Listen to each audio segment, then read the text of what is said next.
আজকে আমরা যেটা পড়ব সেটা ব্লিস যে বইটি আছে ক্লাস 10-এর জন্য তার lesson number 5 our runaway kite, Lucy মন্টগোমেরির লেখা। টাইটেলটি থেকে এটা স্পষ্ট হচ্ছে আওয়ার বলতে আমরা বুঝি, রানঅ্যাওয়ে বলতে কি বোঝায় সেটা আমরা বুঝে নিই। রানঅ্যাওয়ে এখানে বলতে যেটা পালিয়ে যাচ্ছে বা উড়ে যাচ্ছে। কাইটের ক্ষেত্রে এটা হয় যে ভোঁকাট্টা ঘুড়ি বা কেটে যাওয়া ঘুড়িটাকে রানঅ্যাওয়ে কাইট বলা হয়। তো আবার রানঅ্যাওয়ে কাইট মানে এখানে কেটে যাওয়া বা উড়ে যাওয়া যে ঘুড়ি সেটাকে বোঝাচ্ছে। তো অথর এবং টেক্সটের সম্পর্কে ছোট্ট একটা ইন্ট্রোডাকশন প্রথমেই দেওয়া আছে লেসন নাম্বার 5-এই। ইন্ট্রোডাকশনটা থেকে আমরা অথর সম্পর্কে কিছু তথ্য জানতে পারি। যেমন লুসি মন্টগোমেরি 1874 সালে জন্মগ্রহণ করেন, 1942 সালে মারা যান। ক্যানাডিয়ান অথর ছিলেন এবং সবচেয়ে বেশি পরিচিত ছিলেন, best known for a series of novels beginning with Anne of Green Gables. এই যে একটা অনেকগুলি নভেলের জন্য উনি বিখ্যাত ছিলেন। অ্যান অফ গ্রিন গ্যাবলস তার মধ্যে উল্লেখযোগ্য। শি রোট নিউমেরাস নভেলস, নিউমেরাস বলতে বোঝাচ্ছে অনেক, মেনি, এবং অনেক কবিতা লিখেছিলেন, অনেক শর্ট স্টোরিও লিখেছিলেন। She was made an officer of the order of the British empire in 1935। 1935 সালে তিনি ব্রিটিশ এম্পায়ারের ব্রিটিশ সাম্রাজ্যের একজন অফিসার নির্বাচিত হয়েছিলেন। তো এটি গেল অথর সম্পর্কে ছোট্ট একটি ধারণা। এই যে ছোট গল্পটি আবার runaway kite is about a brother and a sister living on an isolated island. একটা ভাই ও বোনের একটা গল্প, যারা বাস করতো একজন আইসোলেটেড আইল্যান্ডে। আইসোলেটেড মানে পরিত্যক্ত, যেখানে কেউ যায় না, এবং এরকম একটা দ্বীপে। উইথ দেয়ার ফাদার, তাদের বাবার সাথে। Who through a series of incidents, যে through a series of incidents মানে অনেকগুলি পরপর ঘটনার জন্য get reunited with their long lost relatives. get reunited মানে পুনর্বার মিলিত হলেন। unite মানে মিলিত হওয়া, reunite মানে পুনর্বার মিলিত হলেন, দেখা করলেন, একত্রিত হলেন। with their long lost relatives, long lost মানে বহুদিন আগে যারা হারিয়ে গিয়েছিল সেই আত্মীয় পরিজনদের সাথে দেখা হলো। it is a touching tale, touching মানে যেটা হৃদয় স্পর্শ করে যায় এমন একটা গল্প। টেল বলতে গল্প বোঝায়। that underlines the value of relationships, যেটা বোঝাচ্ছে কি, আন্ডারলাইন্স বলতে অন্তর্নিহিত মানে, দ্য ভ্যালু অফ রিলেশনশিপস বলতে বোঝাচ্ছে যে সম্পর্কের যে মূল্য বা মূল্যায়ন। তো ইউনিট 1টা বর্তমানে আমাদের পাঠ্য। আজকে আমরা ফার্স্ট চ্যাপ্টারে ইউনিট 1টাকে পড়ব। Of course, there was nobody for us to play with on the big half moon. উল্লেখযোগ্যভাবে মনে রাখতে হবে যে বইটিকে সামনে রাখতে হবে এটা শোনার সময়, তাহলে কি হবে, বইটিকে লাইন বাই লাইন পড়ে মানেগুলোকে যেহেতু শুনলে পরে এখান থেকে পরিষ্কার হয়ে যাবে। এবং যেহেতু মানেগুলোকে আমরা পরপর ছবির মাধ্যমে বোঝানোর চেষ্টা করছি, ফলে ছবিটা দেখলে এবং এটাকে শুনতে থাকলে, বইয়ের লাইনগুলো মিলিয়ে দেখলে পুরো ধারণাটাই পরিষ্কার হয়ে যাবে বলে আশা করা যায়। তো দেখা যাক এবার কি দাঁড়াচ্ছে বিষয়টা। প্রথম লাইনটি বলছে অফকোর্স। অফকোর্স মানে অবশ্যই। There was nobody for us, আমাদের জন্য সেখানে কেউ ছিল না। To play with, play with বলতে খেলার জন্য। On the big half moon, তাহলে বিগ হাফ মুন কি সেটা আমরা জানছি একটু পরেই। বিগ হাফ মুনে আমাদের সাথে খেলার জন্য কেউই ছিল না। We just had to make the most of each other and we did, আমাদেরকেই সবাইকে মিলে একসাথে সেটাকে করতে হতো। মানে আমরাই ছিলাম ওখানে, এবং যেহেতু খেলার কেউ ছিল না, আমাদেরকে নিজেদেরকেই ওটাকে ম্যানেজ করতে হতো, নিজেরা মিলেই খেলতাম। তাহলে we just had to make the most of each other and we did, এবং আমরা সেটা করতাম, যে আমাদেরকে নিজেদেরকেই সেই খেলার আয়োজনটা করতে হতো, আমরা নিজেরাই খেলতাম এবং সেটা আমাদের করতে হতো। আমরা করেছি, যেহেতু এটা পাস্ট টেন্সে বলা। পরের প্যারাগ্রাফটায় কি বলছে, উই জাস্ট হ্যাড টুর এখানটা একটুখানি দেখে নেওয়ার দরকার। হ্যাড টু মানে হ্যাভ টু এর পাস্ট, বাধ্যতামূলক অনুযায়ী, যে আমরা করতে বাধ্য ছিলাম। মেক দ্য মোস্ট অধিকাংশ করবার ক্ষেত্রে, মানে আমাদের একত্রিত করবার ক্ষেত্রে বা খেলার ক্ষেত্রে আমরা বাধ্য ছিলাম, সেই জন্য হ্যাড টু শব্দটা এখানে বা ফ্রেজটা এখানে ব্যবহার হয়েছে। যাই হোক, পরের প্যারাগ্রাফটা কি হচ্ছে, we live on the big half moon island. তাহলে বিগ হাফ মুন কি ছিল, প্রথমে যে আমরা বিগ হাফ মুনটাকে পেলাম সেই বিগ হাফ মুন হচ্ছে একটা আইল্যান্ড, একটা দ্বীপ। উইটা ইনভার্টেড কমার মধ্যে রয়েছে। We are father and Claude and I and aunt Esther and Mimi and Dick. এই যে অনেকগুলি অ্যান্ড দিয়ে যুক্ত করা রয়েছে অনেক ব্যক্তিবর্গকে, যে কারা কারা, উই বলতে এখানে কাদেরকে বলা হয়েছে, উই বলতে বাবাকে বোঝানো হচ্ছিল, ক্লদকে বোঝানো হচ্ছে, আই বলতে লেখিকাকে, আন্ট এস্থারকে, মিমি এবং ডিককে, এই এতজনকে একসাথে বোঝানো হচ্ছে। তাহলে আমরা বিগ হাফ মুনে বাস করতাম, বিগ হাফ মুন যে দ্বীপটি ছিল সেখানে বাস করতাম, এরা বাস করতেন। কারা? Father, Claude, I, aunt, Esther, Mimi and Dick. It used to be only father and Claude and I. Used টুটাকে ব্যাখ্যা করলে পরে যেটা দাঁড়াচ্ছে যে এখানে ইউজ টু মানে বোঝাচ্ছে যে যেটা আগে আমরা করতাম। এই মানে চিত্রটা থেকেও আমরা বুঝতে পারছি যে ইউজ টু বলতে কি বোঝাচ্ছে, যে কোনো এক সময় আগে অতীতকালে এটা ঘটতো কিন্তু বর্তমানে ঘটছে না, সেই জন্য বলছে ইউজ টু। এবার আমাদের কি আমরা করতাম, it used to be only father and Claude and I, যে বাবা, ক্লদ এবং আমি এই বিগ হাফ মুনে থাকতাম। It is all on account of the kite that there are more of us. It is all on account of the kite, এটা কি হলো, একটা শুধুমাত্র কাইটের জন্য দেয়ার আর মোর অফ আস, আমাদের এখানে আরও অনেকে আসলো। অন অ্যাকাউন্টটাকে ব্যাখ্যা করতে গেলে দেখা যায় যে অন অ্যাকাউন্ট আসলে দুটো ক্ষেত্রে ব্যবহার করা হয়, একটা ক্রেডিট ক্ষেত্রে, আর একটা হচ্ছে যেটা হাফ রয়েছে পেমেন্টের, সেটা বাকি পেমেন্টের ক্ষেত্রে অন অ্যাকাউন্ট শব্দটাকে ব্যবহার করা হয়। হ্যাঁ, আমি বারবার করে বলছি, প্রতিটা ছবি দেখলে পরে কিন্তু সেগুলিকে পরিষ্কার হয়ে যাবে, দরকার হলে পজ করে সেই ছবিটাকে ভালো করে বোঝার চেষ্টা করতে হবে। তো কিন্তু এখানে অন অ্যাকাউন্ট বলতে বোঝাচ্ছে এই ক্ষেত্রে, অর্থাৎ it is all on account of the kite, কাইটের ক্ষেত্রে, সামগ্রিকভাবে একটা কাইটের জন্য বা কাইটের ক্ষেত্রে দেয়ার আর মোর অফ আস, আমাদের অনেকে এখানে। This is what I want to tell you about, এবং এই গল্পটাই আমি তোমাদেরকে বলতে চলেছি, লেখিকা এই গল্পটাই বলতে চলেছেন। Father is the keeper of the big half moon lighthouse. Father ছিলেন কে? Keeper of the big half moon lighthouse, big half moon লাইট হাউসের দেখভাল করতেন। কিপার বলতে এখানে দেখভাল করা যিনি করেন তাকে বোঝায়। এবার এই যে keeper of the light house, এটা আমরা অ্যাকোয়াম্যান সিনেমাটিতেও দেখতে পারি। যে অ্যাকোয়াম্যান সিনেমাটিতে দেখা যাচ্ছে যে অ্যাকোয়াম্যান, তার বাবা কিন্তু লাইট হাউস কিপার ছিলেন একজন, তিনি লাইট হাউস দেখভাল করতেন, এবং একজন জলের পরীর সাথে বা মৎস্যকন্যার সাথে তার বিয়ে হয়, এবং যার ফলে অ্যাকোয়াম্যান জন্মগ্রহণ করে। তো এটা একটা ফ্যান্টাসি মুভি, তো সেই ফ্যান্টাসি মুভিটা দেখলে পরেও আমরা লাইট হাউস কিপার সম্পর্কে ধারণাটা করতে পারবো। যাই হোক, তাহলে ফাদার হচ্ছেন বিগ হাফ মুন লাইট হাউসের কিপার ছিলেন।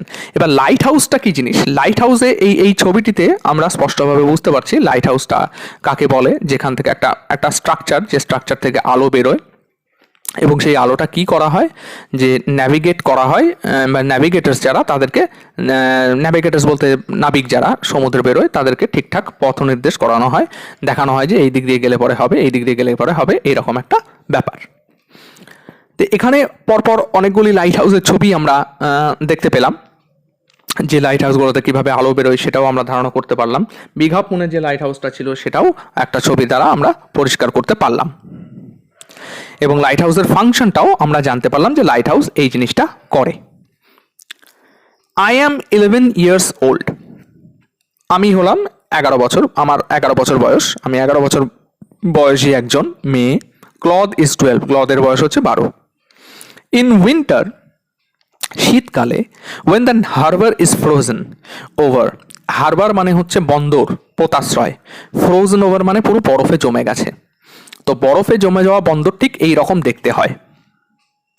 এই ছবিগুলো থেকে আমরা বরফে জমে যাওয়া বন্দরগুলিকে পরিষ্কার করতে পারছি। তো বিগ হাফ মুন থেকে যে মেইনল্যান্ড, সেটা পুরো বরফে জমে যায়, সেই জলের জায়গাটা, এবং যে কারণে উনি বলছেন when the harbour is frozen over we all move over to the mainland, আমরা মেনল্যান্ডে ফিরে যাই।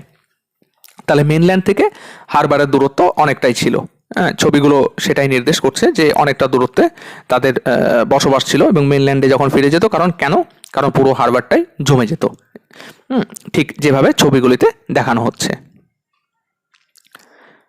As soon as spring comes, যেই আচ্ছা এর লাইনটার আগে আরেকবার একটু বলে দিই যে মেনল্যান্ড বলতে কিন্তু বোঝাচ্ছে মূল অংশ যেটা বিচ্ছিন্ন। হ্যাঁ, আইল্যান্ড তো একটা বিচ্ছিন্ন অংশ, মেনল্যান্ড হচ্ছে যেটা আর কি মূল ভূমি, সেখানে ফিরে যেত। As soon as spring comes, spring যখন ফিরে আসতো, back we sail to our own dear island, আমরা আবার সমুদ্রে যাত্রা করে আমাদের সেই ডিয়ার আইল্যান্ড, ডিয়ার আইল্যান্ড বলতে যে প্রিয় যে দ্বীপ, সেটাতে আমরা চলে যেতাম। কোনটা? বিগ হাফ মুনে। As soon as spring comes মানে যে যত তাড়াতাড়ি মানে বা যেই মুহূর্তে স্প্রিং বসন্ত আসতো, back we sail to our own dear island. We sail back to, এটাকে অনেক বলা হয়, এই যে যেহেতু লাইনটা ঠিক নেই খেয়াল করলে দেখবে back we sail to our own dear island, আসলে এটা হবে we sail back to our own dear island. এটাকে বলা হয় হচ্ছে হাইপার ব্যাটন। হাইপার ব্যাটন হচ্ছে একটা রেটরিক অলংকার যেটাতে হাইপার ব্যাটন ব্যবহার করলে বোঝা যায় যে শব্দগুলি উলট পালট করে বসানো আছে।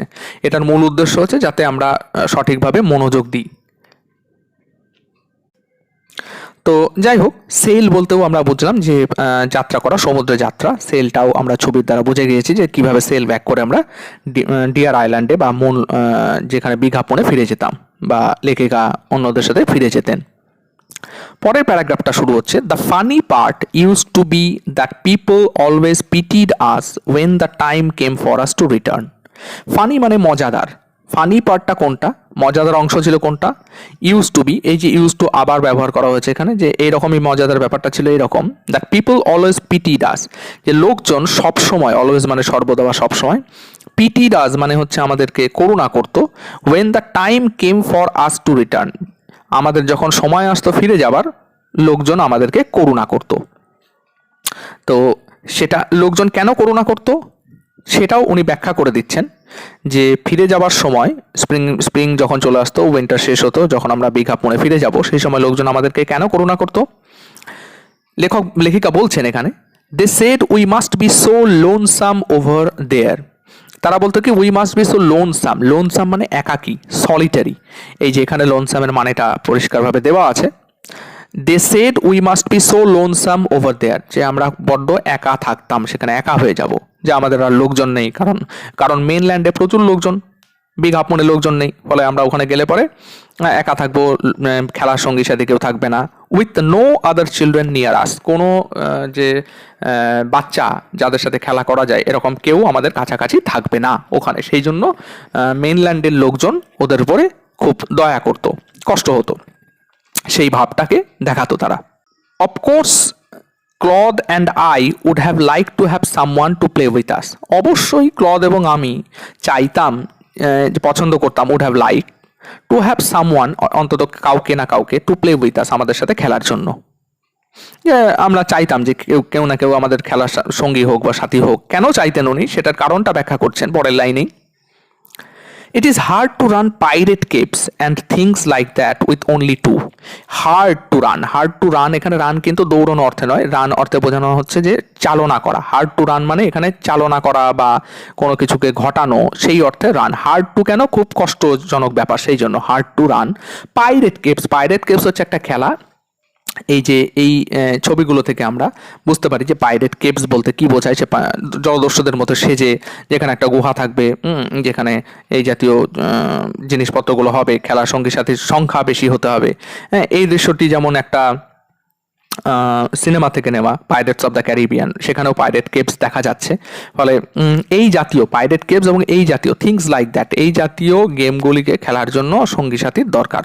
এবং এটা কি হতো, মাত্র 2 জনের পক্ষে সম্ভব ছিল না যে খেলা, সেই জন্য বলছেন কি উনি, it is hard to run pirate caves and things like that with only 2, আমাদের 2 জনের পক্ষে এই পাইরেট কেভস বা ওই জাতীয় খেলা করার পক্ষে সম্ভব ছিল না। But we use to quarrel a good deal with the mainland children in winter. কিন্তু আমরা কি করতাম, আমরা যথেষ্ট ঝগড়া করতাম। উই ইউজ টু, আবার ইউজ টু ব্যবহার এখানে আছে। কোয়ারল বলতে ঝগড়া করা, এ গুড ডিল মানে বিশাল পরিমাণ, ভালো রকম। With the mainland children, mainland চিলড্রেনদের সাথে আমরা যথেষ্ট পরিমাণ ঝগড়া করতাম ইন উইন্টার, শীতকালে।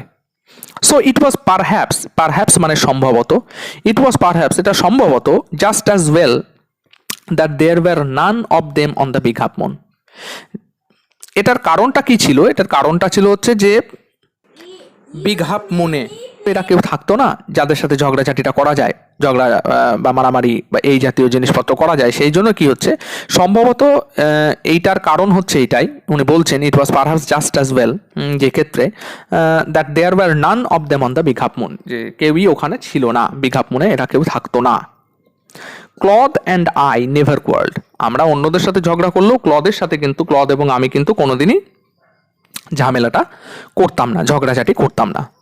টু বি শিওর, নিশ্চিত হওয়ার জন্য, যে আমরা প্রায় নিশ্চিতই ছিলাম বিষয়টা সম্পর্কে, father didn't seem to have any relations except us, বাবার সিম এখানে মনে হওয়া বা গেস অর্থে ব্যবহার করা হচ্ছে, যে didn't seem to have any relation, মানে মনে হয় না বাবার আর কোনো পরিচিতি বা সোশ্যাল রিলেশন যেটাকে বলা হয় সামাজিক পরিচিতি ওখানে ছিল আমাদের ছাড়া, এক্সেপ্ট আস, আমাদের ব্যতীত অন্য কোনো এনি রিলেশনস ছিল না, কোনো রকম সম্পর্ক কারোর সাথে ছিল না।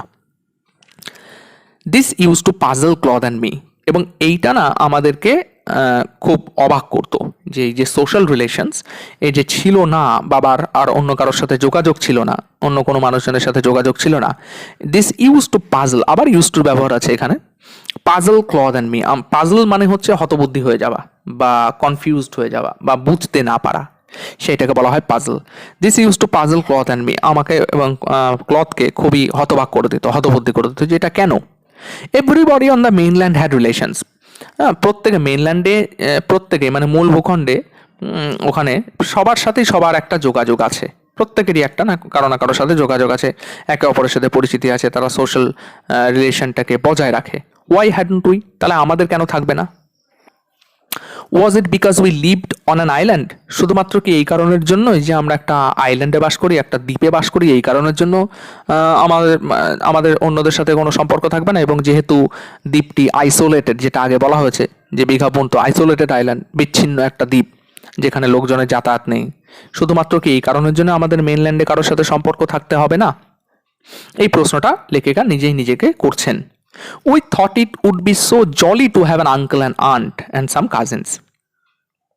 আমরা মনে করলাম যে it would be so jolly, এটা খুবই আনন্দজনক হতো, to have an uncle and aunt and some cousins, একটা কাকা কাকিমা এবং কিছু ভাইপো ভাইজি থাকলে পরে ঠিক এই ছবিগুলোর মতো, যে আমরা একটা ফ্যামিলি তৈরি করতে পারতাম, একটা বড় ফ্যামিলি হতো, তাতে লোক সংখ্যা বেশি হতো, তাহলে আমাদের খেলাধুলোটাও অনেক ভালো হতে পারতো, সবাই মিলে আমরা খেলাধুলা করতে পারতাম বিভিন্ন জায়গায়।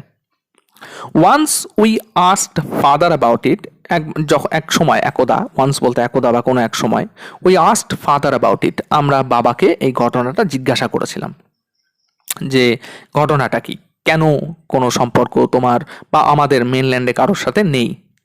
But he looked so sorrowful, looked sorrowful বলতে এই ছবি থেকে তাও খানিকটা আমাদের আন্দাজ হচ্ছে যে সরোফুল হলে খানিকটা এই রকম দেখতে লাগে, যে আমরা বিবর্ণ হয়ে পড়ি বা বিমূঢ় হয়ে পড়ি, যে কিংকর্তব্য বিমূঢ় হয়ে যায়, মন খারাপ লাগে, সেটা মুখের ওপরে ফুটে ওঠে, সেই জন্য এখানে বলা হচ্ছে হি লুকড সো সরোফুল, যে সে খুবই দুঃখী হয়ে গেলেন, that we wished we hadn't, যে আমাদের মনে হলো, এখানে উইশড বলতে মনে হওয়া, ইচ্ছা প্রকাশ করা নয়, মনে হলো যে আমরা জিজ্ঞাসা না করলেই পারতাম প্রশ্নটা, দ্যাট উই হ্যাডন্ট, যে আমাদের প্রশ্নটা না করাটাই ঠিক ছিল, উচিত ছিল, না করলেই হতো।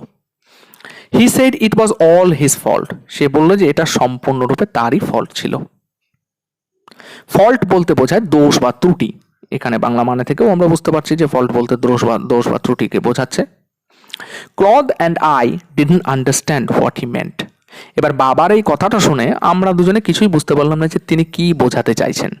ক্লদ অ্যান্ড আই সেই কারণে ডিডন্ট আন্ডারস্ট্যান্ড, বুঝতে পারলাম না, পেরেছিলাম না, হোয়াট হি মেন্ট, সে কি মানে করেছিল। মেন্ট বলতে মিনস এর পাস্ট টেন্স, মিনের past tense, past participle form হচ্ছে মেন্ট, মিনস মেন্ট। ফলে সেক্ষেত্রে আমরা ধারণা করতে পারলাম না যে বাবা এই কথার মাধ্যমে কি বোঝাতে চেয়েছিলেন। ইউনিট 2 এবং 3 থেকে আমাদের কিন্তু সেই ধারণাটা পরিষ্কার হয়ে যাবে যে উনি আসলে কি বোঝাতে চেয়েছিলেন। তার জন্য আমাদের ইউনিট 2 এবং 3টাকেও পড়তে হবে, সেটা পার্ট 2 এবং পার্ট 3 করে আমরা দেখব পরের ভিডিওগুলোতে। তো এই পর্যন্ত ইউনিট 1 এখানে আমাদের মোটামুটিভাবে শেষ হচ্ছে। কম্প্রিহেনশন এক্সারসাইজ যেগুলো আছে সেগুলো অত্যন্ত সোজা, যেভাবে ছবি এবং বক্তব্য দিয়ে জিনিসগুলোকে পরিষ্কার করা হলো, আশা করছি ইউনিট 1-এ কোনো সমস্যা থাকার কথা নয়। তাও যদি থাকে তো ভিডিওর শেষে কমেন্ট করলে পরে আমরা সেটাকে বুঝে নিতে পারবো যে এখানে কোথায় কি গন্ডগোল হচ্ছে বা না হচ্ছে। তাছাড়া তেমন অসুবিধা হবে না। ফলে কম্প্রিহেনশন এক্সারসাইজে যে 1 নম্বর 2 নম্বর আর 3 নম্বরের পার্টগুলো রয়েছে সেগুলিকে চট করে ফেললে ইউনিট 2 আমরা সহজেই ধরতে পারবো এবং সেখান থেকে অনেক কিছুই বোঝার চেষ্টা করতে পারবো। ফলে এই পর্যন্তই থাক। আমরা পরবর্তী ভিডিওতে পার্ট 2তে ইউনিট 2 এর it is always lovely on the big half moon in summer থেকে শুরু করব এবং চেষ্টা করব ছবি দিয়ে সেগুলিকে বোঝবার।